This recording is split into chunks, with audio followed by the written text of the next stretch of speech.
Hi, it's time for another verb of the day. Today's verb is pour. Let's take a look at some of the definitions or ways that we use this verb.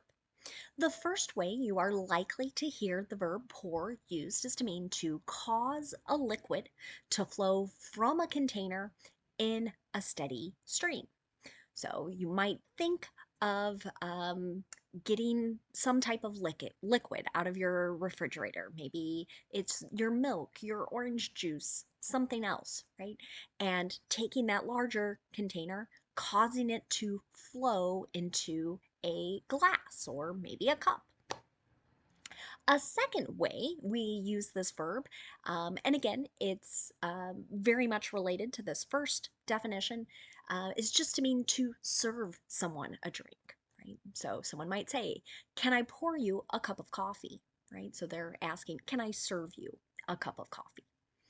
A third way you might hear pour used is just to mean for some liquid or substance to flow rapidly in a steady stream. Sometimes when it's raining, and particularly if it's raining hard, right, we might say it's pouring, right? And again, that idea, the rain is flowing rapidly. You should know that pour is a regular verb. To make the progressive tense, you're going to add ing to form pouring.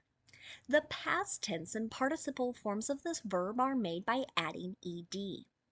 Our base verb, pour, or, ends in a voiced R sound. So our past tense ending is going to make a D sound. And we're not adding an extra syllable here. So it should sound like this. Poured, poured. Okay? Now, there are a number of different phrasal verbs that use our verb of the day, pour. And so today we're going to focus on different examples of phrasal verbs and their meanings. We won't do any individual verb tense practice today, but I'll try and point out some of the different verb tenses I've used in my example sentences as we go along. So, our first phrasal verb that we're going to discuss is to pour along.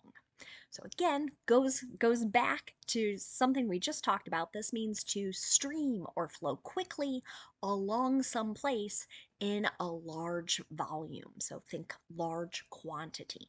An example here. The rainwater poured along the gutter. Okay, so this is a simple past tense sentence, right? And we're describing that it's streaming or flowed next to or beside the gutter. The next phrasal verb we'll discuss is to pour back. And connected to this one, you might see pour back in or pour back into. They're all going to have this similar meaning of returning some liquid to its previous container. So, an example sentence here. Pour the orange juice back into the jug. Right? So, return it. So, maybe we made a glass for someone, they decided they didn't want it, they never took a drink from that glass, so we're going to return that liquid back to its original container. This is an example of an imperative, a command. So we're telling someone to do something. There's no stated subject here, it's always implied you. The next phrasal verb you might hear is pour down. This can have a couple different meanings. One is just to cause some liquid to flow downward. An example here. It's another imperative, but a negative one. Don't pour that down the drain. Right? So here, maybe we have some sort of liquid, we don't want it going into our pipes.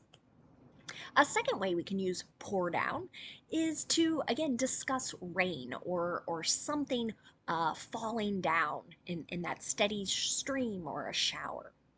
An example here.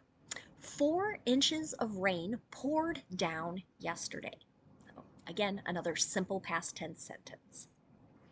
The next phrasal verb we're going to look at is to pour in. This can have several different meanings. We're going to look at 3. The first is to have a large number of people enter some place or enter something. An example here might be customers will pour in at 9 a.m. So maybe a supervisor or manager is preparing their staff for a rush, a large number of people coming into their store or their business. Will pour in is an example of simple future. So maybe this person is making a prediction. A second way we can use pour in is to mean to arrive in great numbers, all at once, or again, this idea of like a steady stream of something.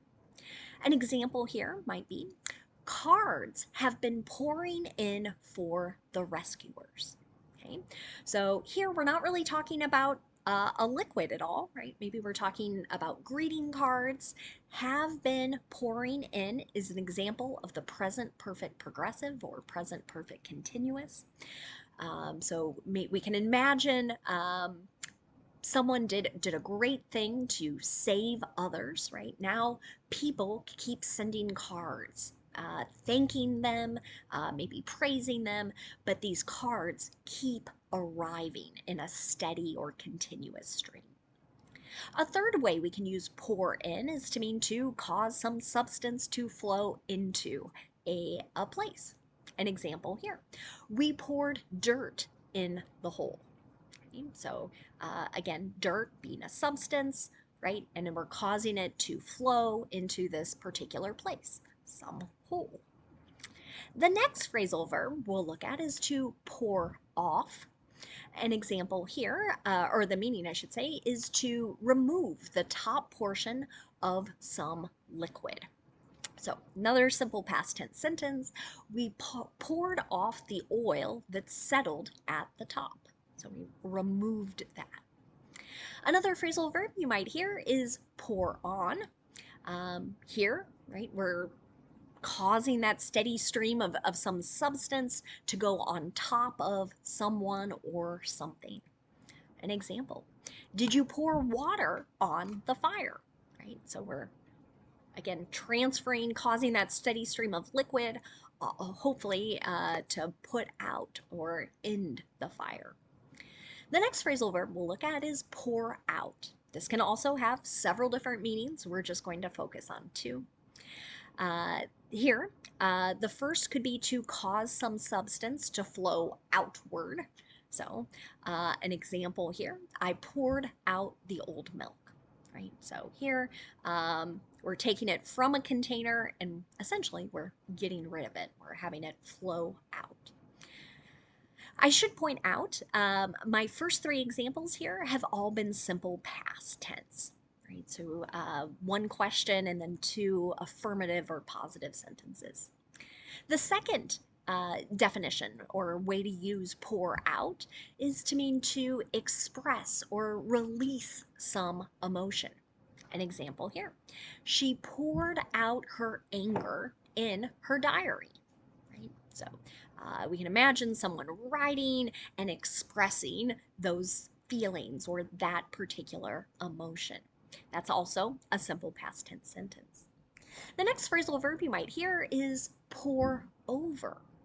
This can mean to examine something, study it, or read it with very careful attention. An example here.